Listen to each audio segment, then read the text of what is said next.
Punto número 5. Dice, el siguiente diagrama muestra el número de aciertos que tuvieron los estudiantes de grado décimo en un examen de biología. Entonces, en la parte de abajo, es decir, en la parte horizontal, tenemos el número de aciertos, los que tuvieron 4, 5, 6, 7, hasta 10 aciertos. Quiere decir que nadie tuvo menos de 4 aciertos. En esta parte vamos a encontrar el número de estudiantes que obtuvieron cada uno de los aciertos. Es decir, por ejemplo, para la primera barra, ¿cuántos estudiantes tuvieron 4 aciertos? Un estudiante. ¿Cuántos estudiantes tuvieron 5 aciertos? También un estudiante. ¿Cuántos estudiantes tuvieron 9 aciertos? En este caso serían 5 estudiantes. Y así recuerden que este es el número de aciertos y estas las veces que se repite el dato. Esa es mi frecuencia, el número de estudiantes que va a tener cada uno de esos aciertos. Ahora, la pregunta dice, ¿cuál es la muestra? En este caso, recordemos que población es todo el conjunto, la muestra los elementos que tomo de esa población. Entonces, en este caso, mi población son todos los estudiantes de grado décimo. ¿Qué es lo que me dice el problema? Mi muestra serían los estudiantes como tal a los cuales les pregunté cuántos aciertos tuvieron. ¿Cómo hago para saber cuántos estudiantes pues en total entrevisté? Pues mirando cuánto me suma en total todas las barritas. Entonces, tenemos aquí que 4 estudiantes, 1. 4 aciertos, 1 estudiante. 5 aciertos, 1 estudiante.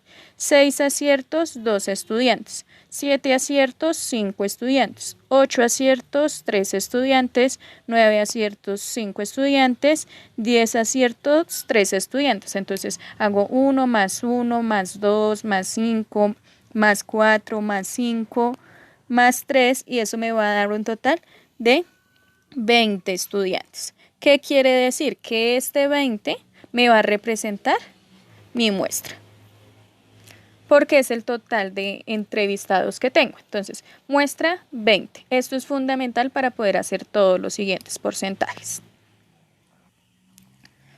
La pregunta me dice, ¿qué tipo de variable se está utilizando? Recordemos que hay variable cualitativa y cuantitativa. Lo primero que hago es diferenciar entre esas dos.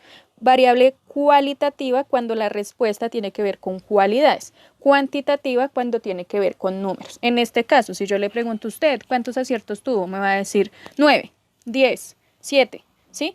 Tengo como respuesta un número, por lo tanto sé que va a ser cuantitativa. Adicional, es un número natural, es decir, un número entero, no tiene parte decimal. Por lo tanto, es una variable cuantitativa discreta, porque estoy hablando de números y números enteros o naturales en este caso. La pregunta se dice, ¿qué porcentaje tuvieron entre 7 y 9 aciertos? Entre 7 y 9, es decir, incluyo el 7, el 8 y el 9. Entonces, ¿cuántos estudiantes tuvieron 7 aciertos? 5. ¿Cuántos estudiantes tuvieron 8 aciertos? En este caso, 3.